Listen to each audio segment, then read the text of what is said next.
함께 보실 말씀은 시편 95편 6절 말씀과 요한계시록 7장 11절 12절 말씀이 되겠습니다. 앞에 모니터를 통해서 함께 보시면 될 것 같아요. 먼저 시편 95편 6절 함께 읽겠습니다. 시작. 오라 우리가 굽혀 경배하며 우리를 지으신 여호와 앞에 무릎을 꿇자. 요한계시록 7장 11절에서 12절도 있습니다. 시작.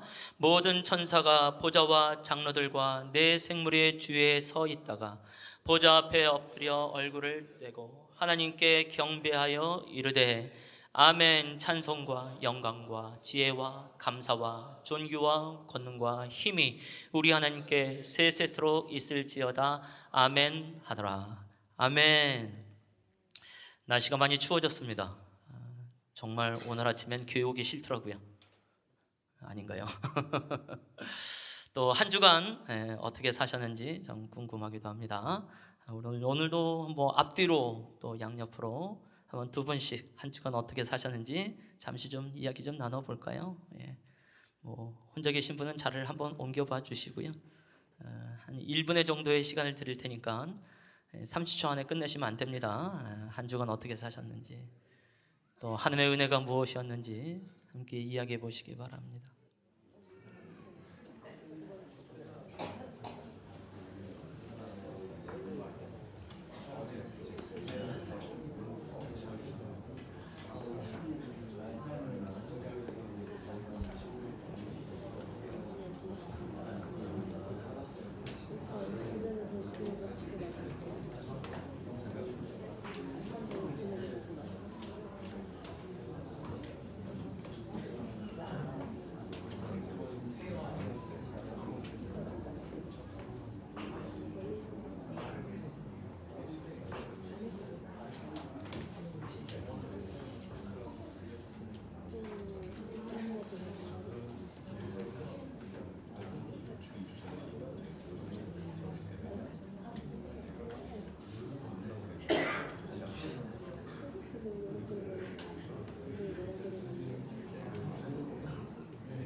마무리하시기 바랍니다.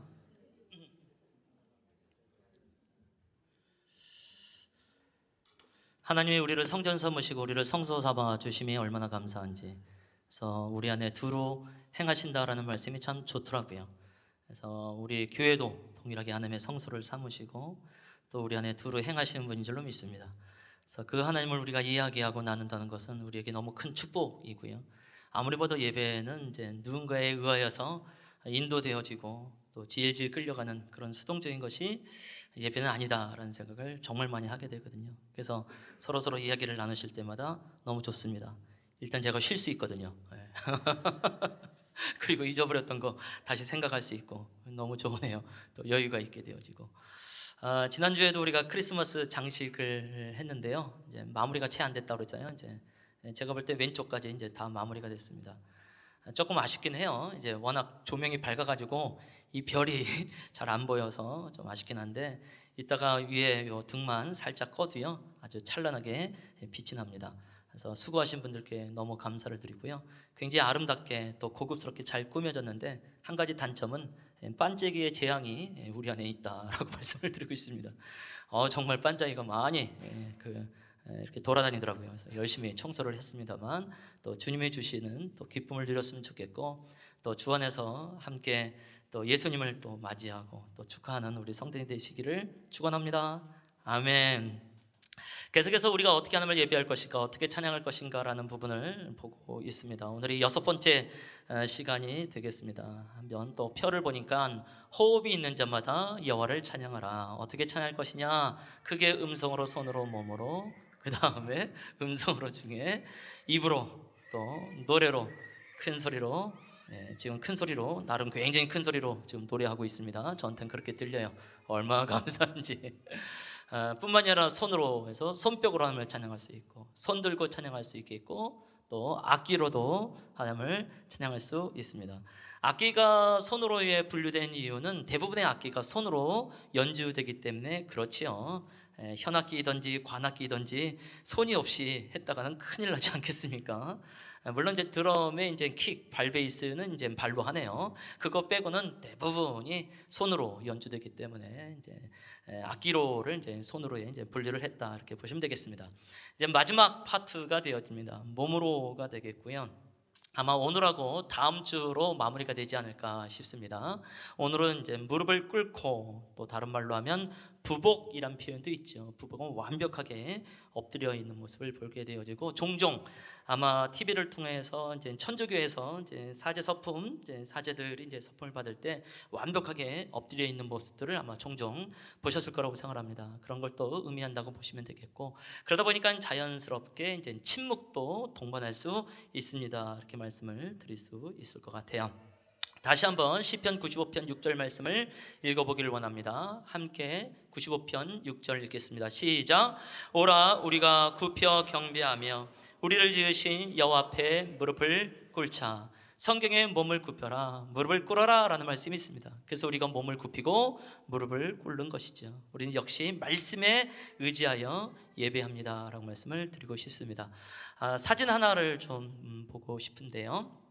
이 사진은 제가 조금 오래전에 부산에서 또 그 BBC 같은 그런 훈련 프로그램 안에 있었던 이제 곳에서 이제 강의를 했을 때 만난 분인데요. 보면 이제 휠체어가 하나 있지요.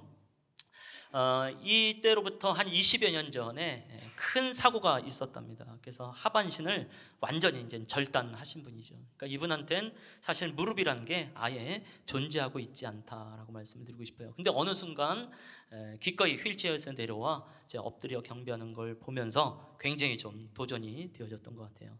그래서 이 사진은 잘 기억을 하시면 좋겠습니다. 왜냐하면 이따 또 우리가 설교 후에 주께와 엎드려 경배드립니다라는 찬양을 하면서 한번 무릎을 꿇어보려고 하거든요. 어저께 열심히 청소했으니까 조금 더 어려워하지 말고 한번 무릎을 꿇어보시기 바랍니다. 근데 나는 무릎을 꿇는 게 뭔지 잘 모르겠다, 엎드리는 게 뭔지 잘 모르겠다, 이 사진을 기억을 하시고 그대로 흉내를 내시면 됩니다 라고 말씀을 드리는 것이죠. 물론 무릎이 불편하신 분들이 계세요. 그런 분들은 안 하셔도 됩니다. 억지로 하시면 안 돼요. 그런데 또 무릎이 멀쩡한데 아픈 척 연기하셔도 안 됩니다. 한번 믿음으로 한번 무릎 꿇고 예배해 보면 어떨까라는 생각을 하게 된다는 것이죠. 어릴 때서부터 좀 많이 들었던 이야기, 일단 뭐 무릎을 꿇으면 이제 겸손하다라는 의미를 우리가 이제 갖게 되어지니까 어릴 때부터 그런 얘기를 많이 들었던 것 같아요. 한국 사람들은 무릎을 꿇는 것이 자연스러운 행동입니다. 동의하시는지 모르겠지만 저는 결코 동의하지 않습니다. 지금처럼 모두가 의자에 앉아서 찬양하고 모두가 의자에 앉아서 예배할 때 나는 스스로 혼자 바닥에 무릎을 꿇고 찬양하고 예배하는 것이 가능합니다. 그것이 나한텐 자연스럽습니다 라고 말할 수 있는 분이 우리 중에 몇 명이나 될까라는 생각을 해보게 되는 것이죠. 생각보다 그리 많지 않습니다. 정말 우리 성도님들 중에 딱 한 분은 계시는데 오늘따라 안 나오셨네요. 누군지 다 알고 있는 거죠. 실제로 우리가 예배할 때 찬양할 때 옆에 사람이 혼자 바닥에 무릎을 꿇고 찬양하면 우리는 보통 어떤 생각합니까? 뭐야, 자기 혼자 예배드려? 되게 티내네. 그렇죠? 오늘날 한국 교회 안에 굉장히 이상한 미덕이 있어요. 티내지 말래요. 너무 앞자리에 앉지 마라, 티난다. 너무 뒷자리에 앉지 마라, 찍힌다. 그래서 예배 때 보면 중간에 사람들이 가장 많이 앉아요. 요 적당히 문화, 이것이 더 큰 문제가 아닌가라는 생각을 해보게 되는데요. 이게 아마 좀 군대에서 온 문화가 아닐까라는 생각을 하게 됩니다. 군대가 그렇다네요. 너무 튀어도 안 되고 또 너무 뒤쳐져도 안 되고 항상 중간쯤 하는 것이 군대를 잘 보내는 또 지혜라고 얘기를 하는데, 워낙 제가 방위 출신인지라 잘 모르겠습니다만 현역 출신들이 뭐 그런 얘기를 하더라고요. 근데 전 그것이 예배 안에선 조금 더 적용될 수 없습니다라고 말씀을 드린 것이죠. 말씀을 하나 좀 보고 싶은데요. 역대하 16장 9절 상반절이 되겠습니다. 한번 읽어보겠습니다. 시작.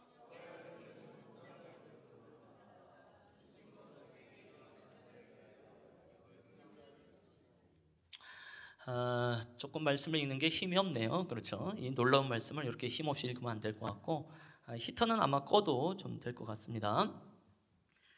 이 말씀은 이제 청년 때서부터 이제 청년 때 처음으로 알게 된 것 같아요.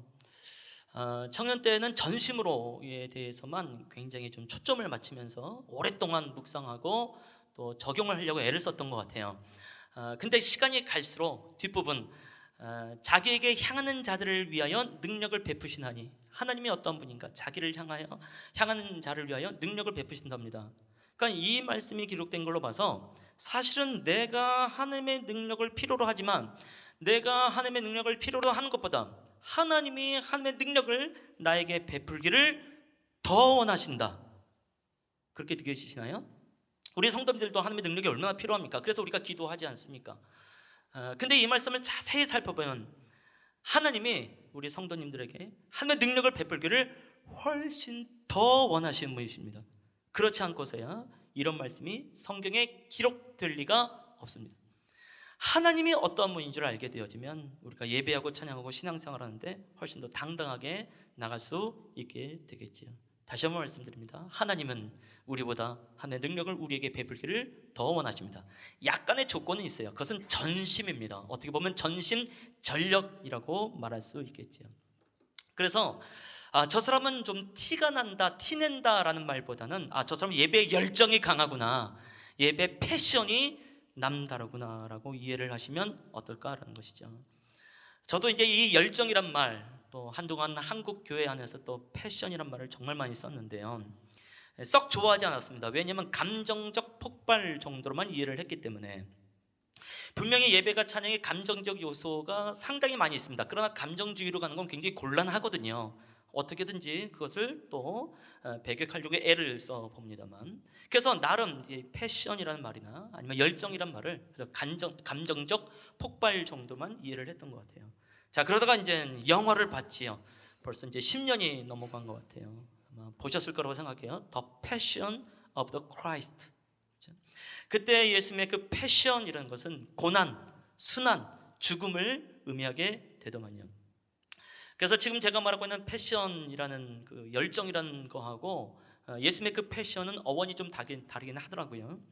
그러나 뭔 거에 대한 열정을 갖게 되어지면 그것에 맞는 좀 고난이 있지 않나, 그것에 맞는 순환이 있지 않나라는 생각을 하게 됩니다.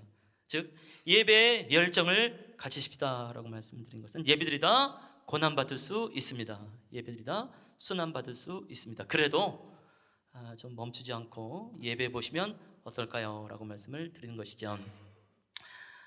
설교를 준비를 하면서 이제 떠올랐던 이제 몇몇 분들이 있게 되어지는데, 그 중에 한 분이 일단 지금 안 계시니까 김기숙 집사님이시죠. 지난주에도 이제 손 들고 찬양했던 모습을 우리가 함께 봤습니다만은, 우리 김기숙 집사님은 맨 앞자리에 또 무릎을 꿇고 손을 들고 예배하는 걸 보면서 굉장히 도전이 되어지죠. 때로는 우리가 이제 혹시 소풍교에서 먼저 보신 분들은 방금 제가 말한 것처럼 너무 티낸다라고 생각을 했을런지도 모르겠다라고 이제 보이는데요. 시간이 갈수록 이제 여러 통로에서 듣게 되어집니다. 이분을 통하여서 예배가 새로워집니다라고 말씀을 듣게 되어지고, 그래서 우리 안에 좀 신선한 도전이 아닌가. 저도 그런 것 같아요. 찬양하고 예배하다가 잠시 이렇게 저도 삥 할 때가 있거든요. 여러 가지 이유로. 그러다가 김 지사님 딱 보면 정신 바짝 차려지면서 다시 한번 예배하게 되는 것을 발견하게 되어지죠. 제가 한 6년 전쯤에 이제 울산에서 만난 분인데요. 이분은 또 예배에 대한 열정이 어마어마합니다. 그 교회는 아마 전 교인이 한 1,000명 정도 되는 그런 교회인 것 같아요. 그래서 한번 대예배 때 이제 설교를 하러 간 적이 있었는데요. 찬양 시간에 이런 통로 한 1,000석 가까이 되는 그 본당의 통로에 맨 앞자리에 가운데에 무릎을 꿇고 예배하고 찬양하시더라고요. 저도 살짝 감당이 안 되더만요. 어떻게 이런 놀라운 결단이 있을 수 있나. 근데 이분 항상 예배하고 항상 찬양할 때마다 항상 그런 마음으로 나가고 있어요. 학교에서 영어를 가르치는 선생님이거든요. 그럼에도 불구하고 이 예배에 대한 이 강한 열정을 참 주체할 수 없는 것을 보게 되고, 한 번은 이제 그분하고 이야기를 하다가 자기가 시간이 너무 없어서 다른 교회에 금요 철야에 이제 참여를 해서 찬양해 본 적이 있대요. 그때도 변함없이 자기는 늘 했던 거니까 그냥 통로에서 무릎을 꿇고 찬양하는데, 몇몇 권사님들이 자기를 끌어내려요. 우리 교회에서는 이렇게 찬양하지 않습니다. 당신이 이상합니다. 끌어내더래요. 그래서 제가 이제 그런 데선 절제하시기 바랍니다. 그리고 당신 교회에서만 열심히 하십시오. 이런 얘기를 했는데요. 결코 이상한 분 아니죠. 왜냐하면 이제 제가 이제 6년 전에 차를 샀을 때 차를 살 수 있는 어마어마한 헌금을 하신 분이거든요. 할렐루야. 예. 아주 놀라운 분입니다. 아주 귀한 분이죠. 때론 이제 우리는 그런 분이 있고요. 또 이제 아주 오래전, 30년 전이 떠오르게 되어지는데요. 또 이제 선교단체 안에서 이제 예배학교가 함께 있었고요. 저도 그때는 이제 한 학생으로서 이제 맨 앞자리에서 하나님을 찬양하고 예배했었죠. 그때 이제 찬양 인도하셨던 분은 이제 고영원 선교사님이라고 우리 안에 이제 여러 찬양으로 유명한 분이죠. 그분이 인도하셨어요. 예수 우리 왕이여 이곳에 오소서라는 찬양을 할 때에 제 옆에 이제 강사님이, 그날의 강사님이 앉아 계셨습니다. 이분은 모든 옷이 흰 양복을 입고 오셨어요. 근데 움직임이 느껴지잖아요. 저는 손 들고 찬양하는데 살짝 봤더니요, 바닥에 완전히 부복 엎드려 계신 거예요. 와, 얼마나 갈등이 됐는지. 일단 이분이 왜 내 옆에서 일어나, 딴 데서 이러면 안 될까. 나는 기껏해서 손 들고 있는데 너무 초라해지는 거예요. 제가 더군다나 거기 건물은 한 100년이 넘은 건물이에요. 그리고 마룻바닥이고, 마루 사이사이에 100년 동안 이렇게 쌓였던 그 때가 아무튼 온갖 먼지가 다 끼어있는 그런 공간인데, 과감하게 엎드려 경배를 하는 걸 보면서 굉장히 도전이 되어졌고, 훗날 이제 그분이 함께 리더로서 섬겼던 그 선교 단체는 예배 때마다 그런 분들이 많이 있고, 심지어 선교 여행을 가면 일단 엎드려서 예배하는 것부터 출발하고, 공항에 가서 일단 엎드리고, 또 전도하다가 진흙탕이라 할지라도 일단 엎드려 경배하고, 또 이런 얘기를 또 듣게도 되어지죠. 그분의 이름은 이제 박정관 목사님이라는 분이고요. 우리가 매주 봉헌송으로 부르는 내게 있는 향유 옥합, 그것을 작사 작곡하신 분이시죠. 그래서 우리가 이 찬양을 할 때마다 항상 그분의 예배의 열정도 함께 떠올려 보시면 어떨까라는 생각을 해보게 되고요. 아무튼 우리 주변에 생각보다 예배를 사모하고 예배에 대한 열정을 가지고 또 한국 교회 안에, 또 이 세상 안에 소금과 빛으로 삶을 사는 분이 얼마나 많은가라는 생각을 해보게 된다는 것이죠. 그래서 이 예배 열정, 그러면서 또한 우리가 예배를 무릎을 꿇고 예배하다 보면 집중이 되어지죠. 대부분 무릎을 꿇으면 집중이 되어집니다. 그래서 그런지 몰라도 이제 노름하는 사람들도 밤 12시가 넘어가면 무릎을 꿇는다네요. 그럼 집중이 돼요. 상대편의 패가 보인답니다. 궁금하신 분들은 이제 며칠 안 남은 설날 때 각자 집에서 한번 실습해 보시기 바랍니다. 쓰리고의 피박의 역사가 각 가정마다 흐르기를 축원합니다. 그제 한번 흔들면 좋겠죠. 싸지는 말지어다. 웃고 있다는 얘기는 이미 이런 용어를 우리가 다 알고 있다라는 것이구나.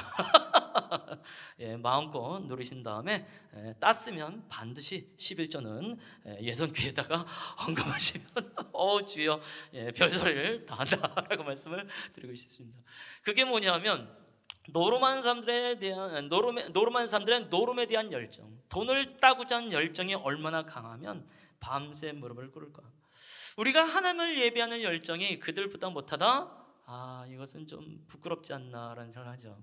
그들은 만몬, 재물의 신을 예배하는 것이고요, 우리는 살아계신 하나님을 예배하거든요. 그러니까 최소한 우리의 예배의 열정은 좀 노름한 사람보다는 좀 강해야 되지 않겠는가라는 생각을 해보게 됩니다. 아마 이 만몬을 섬기는 것, 또 재물의 신에 집착되어져 있는 대표적인 사람들은 아마 한국 사람들보다 중국 사람들이 좀 더 강하지 않을까라는 생각을 해보는데요. 사진을 하나 좀 볼게요. 제가 몇 년 전에 신문 기사에서 이제 나왔던 내용을 보고 좀 굉장히 놀랬지요. 초성화를 걸어놓고 지금 제사장을 차려놓고 무릎을 꿇고 제사를 드리고 있는 거예요. 한 사람이 서서 이제 판을 하나 들고 있는데 뭐라고 써 있는지 잘 모르겠습니다만, 이 초상화의 이 사람을 혹시 아시나요? 굉장히 유명한 사람입니다. 중국의 알리바바라고 하는 이제 어마어마한 인터넷 사이트가 있습니다. 회장이에요. 저보다 2살 많습니다. 현존하는 사람입니다. 죽은 사람이 아니에요. 근데 이 사람의 초상화를 걸어놓고 그 앞에 이제 무릎을 꿇고 절을 하는 거죠. 결국 뭐예요? 이 사람처럼 나도 성공하게 해주십시오. 이 사람처럼 나도 부자 되게 해주시고 강자 되게 해주십시오라는 마음으로 저러고 있는 것이 아닌가. 물론 뒤에 서 있는 사람 보면 약간 웃기도 하고 나름 퍼포먼스인 것처럼 하는 것 같지만, 사실은 우리가 속마음을 다 읽을 수 있지 않을까라는 생각을 해보게 되는 것이고, 근데 이게 단지 중국 사람들, 이 사람들에게만 해당되어지는 문제인가, 우리에게도 나타나는 것은 아닌가라는 생각을 해보게 되는 것이죠. 그래서 아까 우리가 불렀던 찬양, 주 예수보다도 귀한 것은 없네, 그렇죠? 이 세상 행복과 또 이 세상 부귀와 바꿀 수 없네. 아이고, 그 찬양하면서 조금 서럽더라고요, 그렇죠? 약간 부러운 것도 있긴 있잖아요. 근데 다시 한번 결단하는 거거든요. 특히 날씨가 갑자기 추워지니까 더 서러워지더군요. 우리 성도님들의 이 방이 이제 온도가 어떻게 되는지 모르겠지만요, 저희 집은 진짜 춥습니다. 오늘도 안방이 14도 찍혀 있는 걸 보고 나왔거든요. 너무 추워요. 집은 3층 집인데 왜 이렇게 추운지 희한한 반전이 있죠. 어쨌든 다시 한번 결단해 보는 거죠. 내가 만몬이 아닌, 재물의 신이 아닌 하나님을 예배합니다. 그래서 무엇과도 누구와도 바꿀 수 없네 예배드림이 기쁨 됩니다. 오히려 우리의 환경이 훨씬 더 주께 가까이 나가게 하고 주께 예배하는 것을 훨씬 더 새롭게 하지 않나라는 생각을 해보게 되면서 또 한번 결단하게 되어지는 것이죠. 그래서 우리가 하나님만 예배하십시다 라는 말을 수도 없이 많이 하게 되는 것 같아요. 우리도 기도할 때 하나님만 예배하기를 원합니다 라는 기도를 하게 되어지고, 오늘 또 윤건사님의 기도를 통해서도 어마어마한 은혜를 우리가 함께 누리고 아멘으로 동의를 했습니다만, 우리는 하나님만 예배해야 되겠지요. 내가 하나님만 예배하는지 그렇지 않은지는 간단합니다. 집착의 대상을 보면 됩니다. 나는 무엇에 집착하는가, 결국 그것이 예배의 대상이 됩니다 라고 말씀을 드릴 수밖에 없겠죠. 제가 이제 한 번은 이제 청년들이나 청소년들이 모여 있는 곳에서 하나님 외에 다른 것을 예배하지 마십시다, 하나님 외에 다른 것을 집착하지 마십시다, 특히 이성을 집착하지 마십시다 라는 말을 했지요. 이성을 예배하지 마십시다 라는 얘기 되겠지요. 이성을 예배하면 이성을 잃어버리더군요. 이성을 잃어버리면 이성을 만나는데 오랜 시간이 걸리더군요. 이성을 갖고 들어야 헷갈리지가 않습니다. 한번 돌아봐야 돼요. 내 마음의 중심의 보좌에, 내 삶의 중심의 보좌에 누가 앉아 있는가. 그래서 특히 고등학생들도 있었기 때문에 고등학교 청소년들이요, 이성을 예배하지 마십시오. 연애는 마마 호감보다 더 무서운 겁니다 라고 대적하십시오 라고 얘기를 했어요.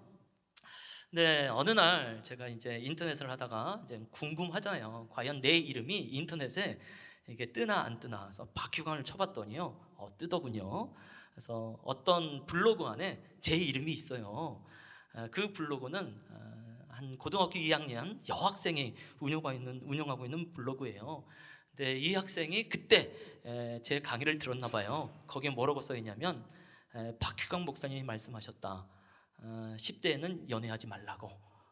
연애하려면 24살 이후로 연애하라고. 내 나이 17살, 그때까지 언제 동안 기다리란 말인가.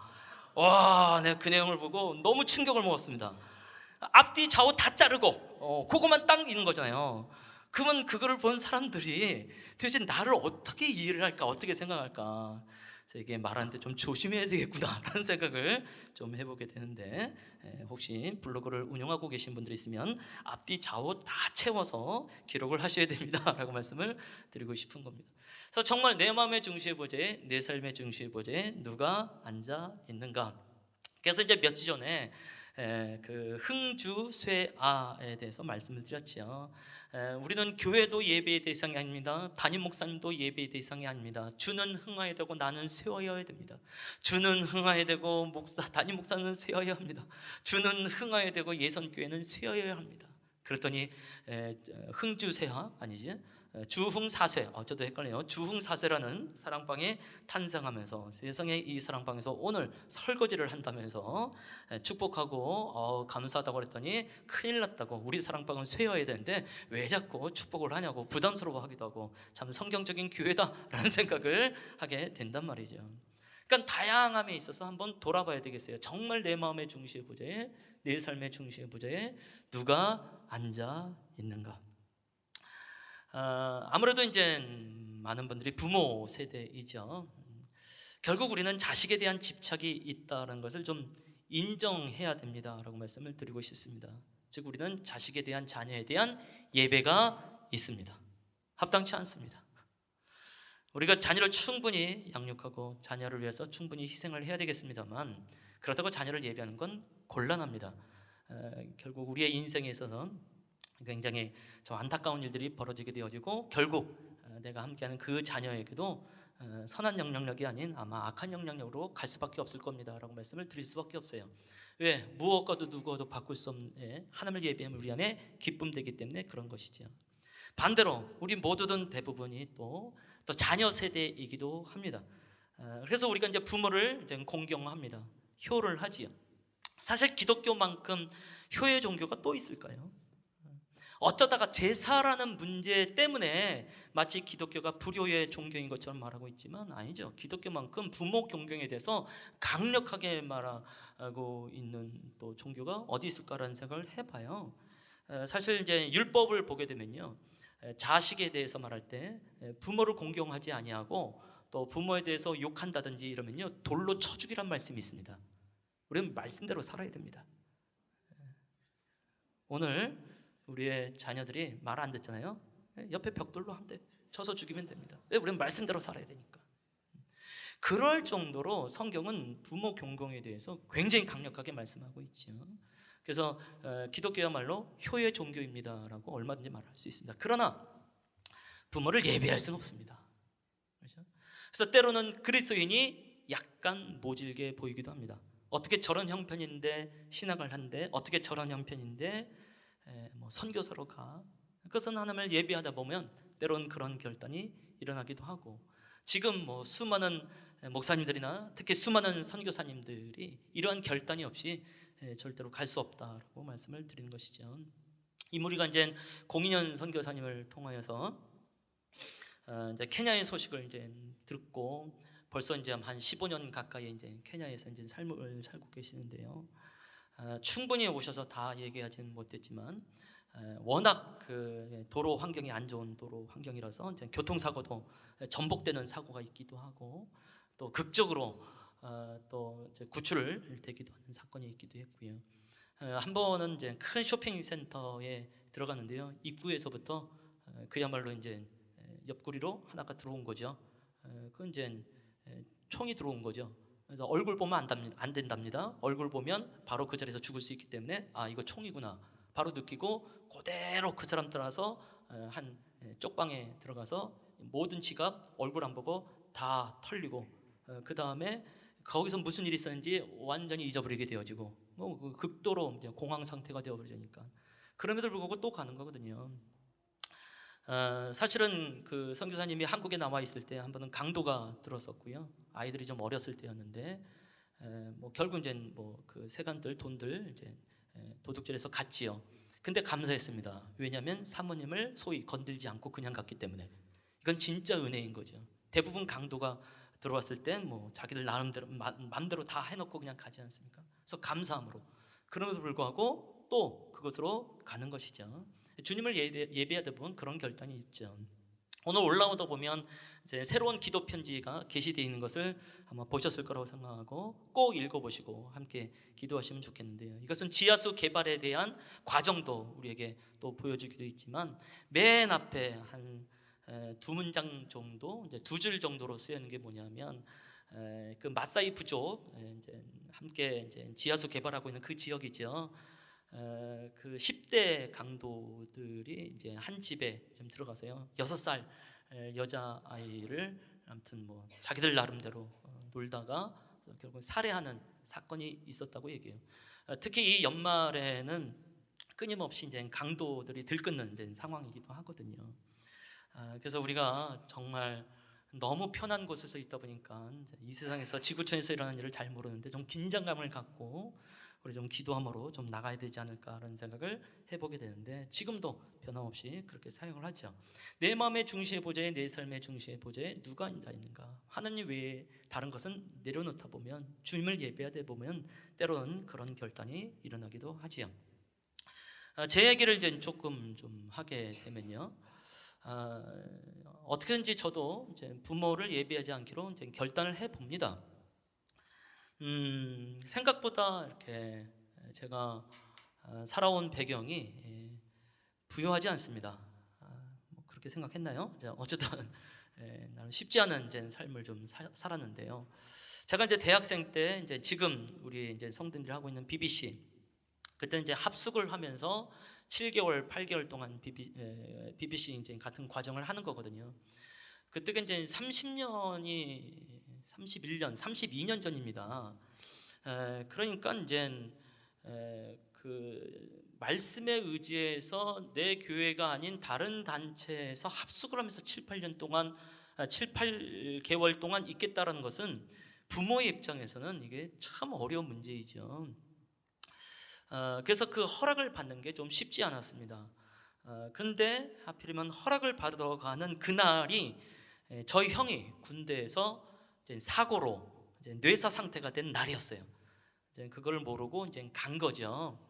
사람들한테는 내가 오늘 이제 이 BBC를 가는 거에 제자훈련학교에 허락을 받고 내가 철회 기도를 올 거다 이렇게 말을 하고 갔는데, 집을 갔더니 완전히 뭐 초토하죠. 물어봤더니 이제 형이 이제 뇌세 상태이고 이제 언제 이제 그 세상을 떠날지 모르겠다. 정말 말이 안 나와요. 아버지 이 말도 안 나오고요, 형 이 말도 안 나오고요. 그냥 입술만 부들부들 떠는 거죠. 형 이 소리만 나와도, 아버지 이 소리만 나와도 그냥 바로 그냥 울음이 그냥 쏟아 나올 것 같으니까. 그래서 뭐 부모님을 비롯해서 누나를 비롯해서 저를 비롯해서 거의 1시간 동안 가만히 침묵으로 있었던 것 같아요. 그러다가 이제 용기를 좀 냈죠. 예배 드려야 되겠다. 그래서 예배 드립시다. 이제 예배를 드렸어요. 나름 설교를 쭉 하고 나서 아무리 봐도 그럼에도 불구하고 허락은 받아야 되겠더라고요. 그래서 제가 7, 8개월 동안 집을 나가서 제자로서의 훈련을 받게 됩니다. 허락 좀 해주십시오. 허락을 해주셨어요. 그리고 이제 그날 새벽에 이제 형은 이제 소천을 했지요. 나중에 저희 아버지께 여쭤봤어요. 몇 년이 지나서 어떻게 그 상황 속에서 허락을 해주셨냐고. 그랬더니 저희 아버지가, 야 그럼 그 상황 속에서 허락을 하죠, 어떻게 허락을 안 하냐. 그렇잖아요. 거기서 허락을 안 하면 서로 이상해지잖아요. 그런 거였구나. 그러고 나서 이제 대학교를 졸업을 하고 나서, 졸업을 하면서 아무리 생각해도 내가 직장 생활 하기보다는 이게 선교단체 전임 간사로 있는 게 맞는 것 같아요. 하나님의 소명이 거기에 있다라는 이제 믿음이 좀 자꾸 일어나게 됐습니다. 제가 나름대로 공대 출신 아닙니까? 그리고 공대로 유명한 학교를 다녔기 때문에 저희 학과의 모든 학생들은 소위 3대 기업에 다 취직이 됐어요. 딱 4명이 안 됐는데 그 중에 하나가 접니다. 저도 취직이 된 거죠. 근데 월급을 안 줘서 그렇지. 그래서 어려운 결정을 할 땐 예배를 드리면서 말하는 게 중요하겠다 싶어서 또 예배 드리십시다 하고 이제 이야기를 했죠. 내가 아무래도 선교단체에 이제 전임 간사로 사역을 해야 될 것 같습니다. 중요한 건 이 단체는 월급이 없습니다. 허락해 주십시오. 그때 그 분위기 지금도 뭐 기억나요. 아버지, 어머니 고개 푹 푹 숙이고 있는 거예요. 이제 졸업과 동시에 우리 집 이제 살림 폈다라고 생각을 하셨겠지요. 근데 전혀 그 기대가 물거품이 되어버리니까. 그래서 그래도 이제 가까스로 이제 허락을 해주셨습니다. 그러니까는 뭐 그 간사로서의 삶도 좀 쉽지 않았겠죠. 나중에 이제 신학도 하게 되어지고 이제 목사 안수도 받고, 지금도 기억해 보면 제가 목사 안수에 대해서 특히 아버지는 썩 그렇게 좋아하지 않았다라는 생각을 지금도 하게 돼요. 그리고 나서 이제 또 세월이 한참 지나서 저희 아버님 연세가 이제 84세인데 한 70대 조금 넘으셔서 집을 갔는데 어느 날 저보고 말씀하시더라고요. 저보고 명함이 있네요. 없다고 그랬죠. 명함을 파래요. 너무 갑자기 그렇게 말씀하시니까 좀 흥미롭잖아요. 그래서 뭐라고 팔까요? 이렇게 여쭤봤더니 저희 아버님 성함이 이제 밀양박에 이제 용자 택자를 쓰시거든요. 박영택의 아들 박희광 목사 이렇게 파라는 거예요. 제가 얼마나 무서운지 모르겠어요. 정말 독특하다 우리 아버지. 야, 나의 이 유머는, 나의 이 모든 개그는 유전당한 거다 막 이런 생각하면서 어떻게 저런 생각을 하실까. 근데 굉장히 기분이 좋았어요. 그러니까 저도 모르는 사이에 아버지가 나를 인정하고 있었고, 나를 자랑스러워 생각하시는구나 라는 걸 알게 되니까 진짜 감사하더라고요. 이제 뭐 70 넘으셔서 이제 할 게 없으니까 이제 전철 타고 막 천안 다니고 막 이러잖아요. 무료로. 그러다가 어떤 분하고 이야기를 했는데 이분이 명함을 주더래요. 당신이 아마 이제 이제 어디 교회 원로 목사님이셨나 봐요. 그래서 그게 그렇게 부러웠대요. 그래서 당신도 명함 한번 주고 싶다고. 근데 하필이면 박영택의 아들 박희광 목사 이렇게 얘기하시니까 얼마나 독특한지 참 감사했어요. 비록 그 세월이, 저의 결단으로부터 그 세월이 20년이 좀 지나간 다음에 확인이 됐긴 했습니다만, 그래 내가 하나님을 예배하기를 잘했어, 헌신하기를 잘했어, 그 결단이 옳아 라는 생각을 하게 된 거죠. 우리 헌신이, 우리의 결단이 시간이 좀 오래 걸립니다. 그래도 한번 믿음으로 걸어가 보는 거죠. 아멘. 또 하나, 저도 끊임없이 자식을 예배하지 않기로, 자녀를 예배하지 않기로 결단해 봅니다. 그런데 쉽지 않습니다. 모르겠어요. 우리 성도님들보다는 좀 쉬워 보일 거예요. 제가 워낙 사람에 대해서 관심이 많은 사람이 아니고 자식도 그냥 거의 방목 형태로 나가는 사람이기 때문에. 근데 중간중간 한번 이제 훅훅 들어올 때가 있지요. 아마 이제 우리 큰아들 이름이 이제 이삭이지 않습니까? 23개월, 생후 23개월 됐을 때 이제 스리랑카에 이제 선교 여행을 가게 되어졌죠. 그때 이제 스리랑카에서 이제 한국에서 간 많은 전도여행 팀이 있었고, 또 이 전도여행 팀이 함께 그 안에서 예배를 드려야 되니까 또 예배 인도에 이제 미션을 가지고 이제 가게 되어졌습니다. 그때 이제 강사님이 이제 설교를 할 때에 이미 이제 제가 아들이 있다는 걸 알았고, 아들 이름이 이제 이삭이라는 걸 이미 알고 있었고, 아브라함에 대한 설교를 하면서 이삭을 하나님께 바치라는 메시지가 있잖아요. 그래서 갑자기 뜬금없이 저보고 당신 아들 이름이 이삭인데 하나님이 당신의 아들을 지금 하나님께 바치라고 한다면 어떤 생각이 들겠습니까? 어떤 뭐 대답을 요구한 건 아니지만 생각하게 되잖아요. 왜 하필이면 이름이 이삭일까? 뭐 이런 생각도 하게 되어지고, 참 쉽진 않겠다라는 생각을 하면서 그래도 결단은 해봤죠. 워낙 어리니까 뭐 앞으로 뭐 좀 더 살아야 주께서 요구하실 것 아니겠어요? 또 한 번은 아마 그 기도원을 이제 수련회로 간 적이 있었는데, 하필이면 그 기도원이 이름이 모리아 기도원이었어요. 아브라함이 이삭을 드리는 그 산이 이제 모리아 산이었지 않습니까? 그 온 가족이 갔었는데, 야, 이것도 이삭이 또 바치고 나오나 뭐 이런 생각이 들기도 하고, 그러니까 그때 또 한 번 생각이 들죠. 내가 하나님을 예배하는가 자식을 예배하는가 한번 돌아보게 되죠. 좀 무사히 돌아왔습니다만. 그리고 나서 이제 또 아마 중학교 2학년쯤 됐을 것 같아요. 미국에 이제 또 함께 사역할 일이 있어서 갔어요. 그 안에 이제 한 팀장 되시는 집사님하고 이런저런 얘기를 하는데, 당신 아들이 최근에 호주에서 6개월 동안 이제 제자 훈련 DTS를 받고 왔다는 거예요. 그런데 오자마자 6개월 후에 다시 그 지역에 가서 2년 동안 단기 선교사로 있겠다고 얘기를 하더래요. 그래서 이 아버지가 가지마라고 말을 했대요. 내가 너를 6개월 동안 보내고서도 얼마나 괴로웠는데 2년 동안 있겠다고 가지마. 21살 막 요 나이인데 오히려 그 이제 여자 집사님은 뭐 왜 그러냐고, 아들이 가겠다는데 보내야 되는 거 아니냐고. 근데 오히려 아버지가 훨씬 더 자녀에 대한 그런 마음을 갖더라고요. 근데 그 얘기를 들으면서 제가 순간 제가 집사님의 마음이 이해가 되네요. 이렇게 얘기를 한 거예요. 아, 변함없이 내 안에 자녀에 대한 집착이 있구나라는 것을 발견하게 된 거죠. 그러다가 최근 이제 한 3년 전이 되겠지요. 저 이제 큰아들도 이제 스위스에 가서 이제 DTS를 했지 않습니까? 그때가 이제 4월 달에 이제 시작이 되는 거고요. 한 달 전 이제 3월 달에 함께 이제 또 이제 BBC 훈련하는 교회에 가서 이제 강의를 하고 이 부분에 대해서 나누고 난 다음에 함께 무릎을 꿇고 적용하면서 또 결단하면서 기도하는 시간을 가졌지요. 갑자기 이제 큰아들이 떠오르는 거예요. 가만히 보니까 큰아들하고 저하고 어느 정도 약간 평행 이론이 좀 있습니다. 제가 이제 공대 출신인데 큰아들도 어쨌든 이과 이제 공대 쪽에 가까운 출신이고, 그 다음에 제가 DTS를 받았을 때가 이제 22살이었었는데 큰아들도 22살 때 DTS를 한다는 거예요.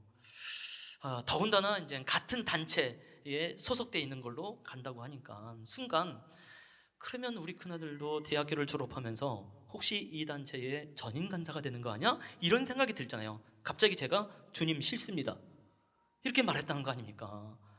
와, 이제 속으로 말한 거지만 너무 황당한 거예요. 그러니까 내 안에 아직도 이 자식에 대한 집착 예배가 있구나. 물론 바로 바꿨죠. 아닙니다, 주님. 알아서 쓰시기 바랍니다.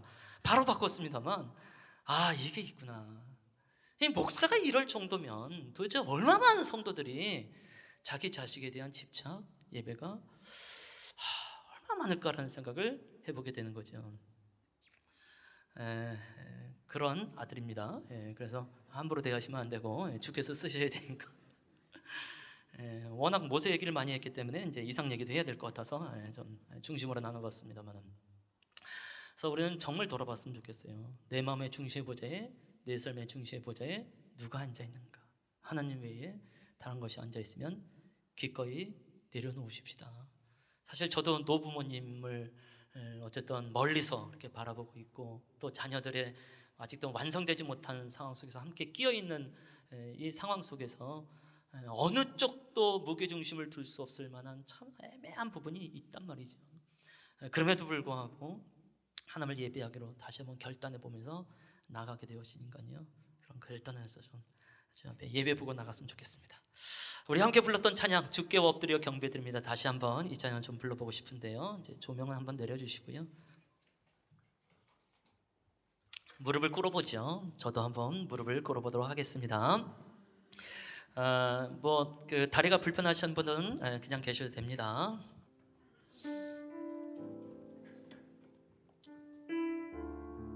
신발을 벗으면 훨씬 더 잘 되더라고요.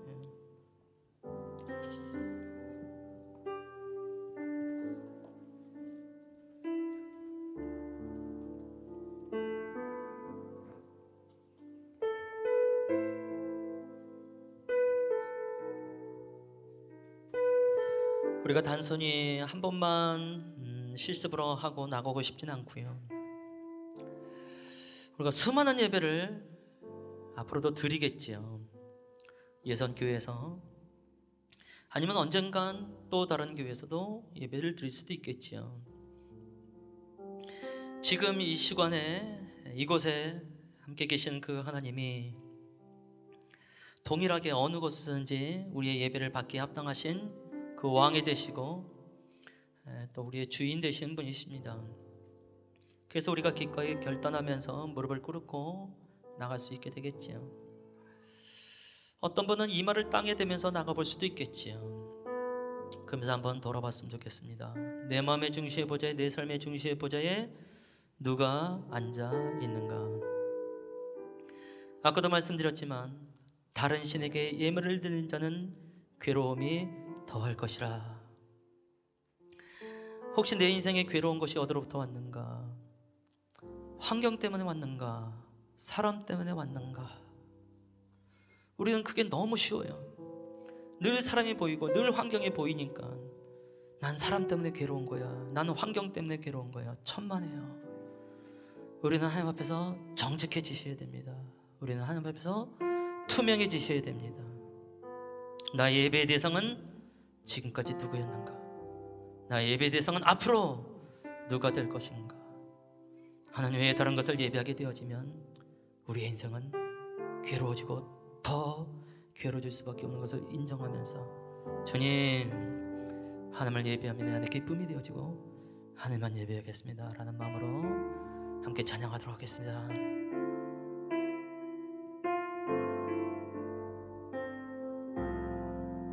주께와 엎드려, 주께와 엎드려 경배드립니다. 주 계신 곳엔 기쁨과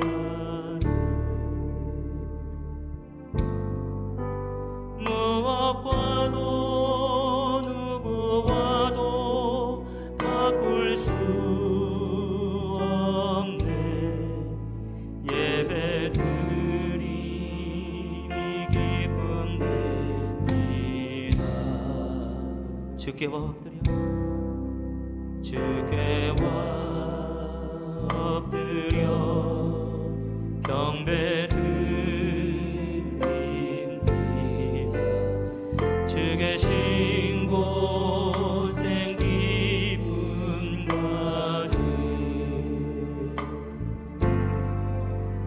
무엇과도 누구와도 바꿀 수 없네.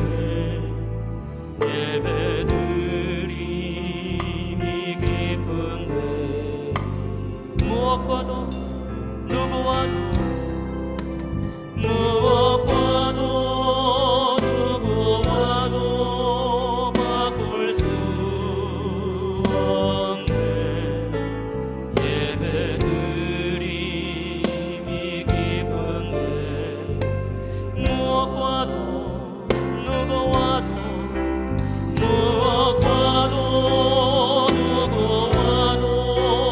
바꿀 수 없네. 예배드림이 기쁨됩니다. 허밍으로도 불러봅니다.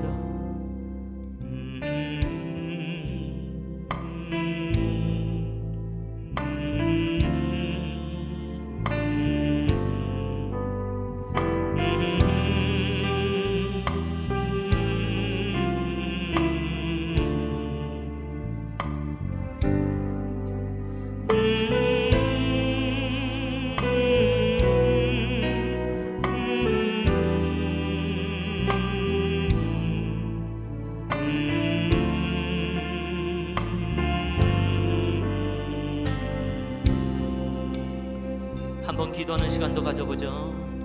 하나님, 내 마음의 중심에 보좌에, 내 삶의 중심에 보좌에 누가 앉아있는지요. 하나님 외에 다른 건 내가 내려놓겠습니다. 작은 소리가 됐든지 큰 소리가 됐든지 적어도 내 기도 소리가 내 귀에 들릴 수 있을 만큼 함께 기도하며 나가기를 원합니다. 또 제가 예를 들었던 것 외에도 또 떠오른 것이 있을 때 지금 내가 내려놓겠습니다. 하나님만 예배할 수 있는, 하나님만 찬양할 수 있는 그 은혜를 나에게 부어주시옵소서. 간구가 됐든지 결단이 됐든지 각자의 고백으로 함께 기도하시겠습니다. 주님 맞습니다. 주님, 무엇과도 누구와도 바꿀 수 없는 예배드림이 기쁨이라.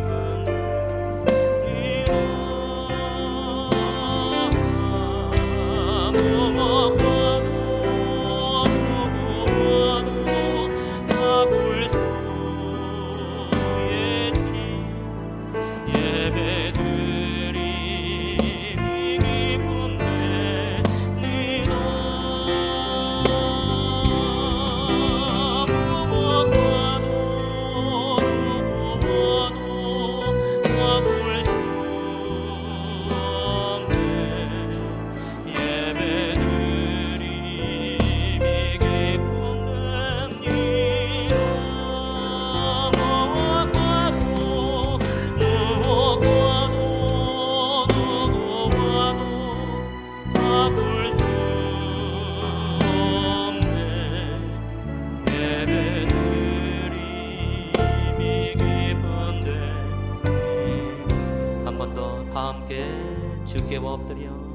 주께와 엎드려 경배드리니 주 계신 곳엔 기쁨과 예 주님 누구와도 바꿀 수 없네 예배드리 기쁨되니 예배드림이 기쁨됩니다 예배드림이 기쁨됩니다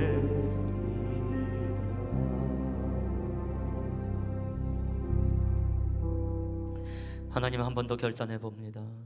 하나님을 예배함이 우리 안에 기쁨이 되어집니다. 오늘의 이 모습을 우리가 기억해 보려고 합니다. 주님도 기억하여 주시옵시고 어떤 형태의 예배가 됐든지 주 앞에 무릎을 꿇으며 몸을 굽히어 나갈 수 있는 은혜를 부어 주시옵소서. 우리의 인생, 우리의 여생의 몸도 무릎도 아버지 하나님께만 꿇으며 굽히며 나아가기를 원합니다. 지금은 우리 주 예수 그리스도의 은혜와 하나님 아버지의 사랑과 성령의 교통, 그 사귐의 은총이 오늘 주님 앞에 가장 겸손하게 낮추며 주님을 예배하는 것이 가장 큰 기쁨이 된다라고 결단하며 나가는 우리의 성도님들, 그 가정과 일터와 이 한반도 땅 위에 이제로부터 영원토록 함께 있을지어다. 아멘.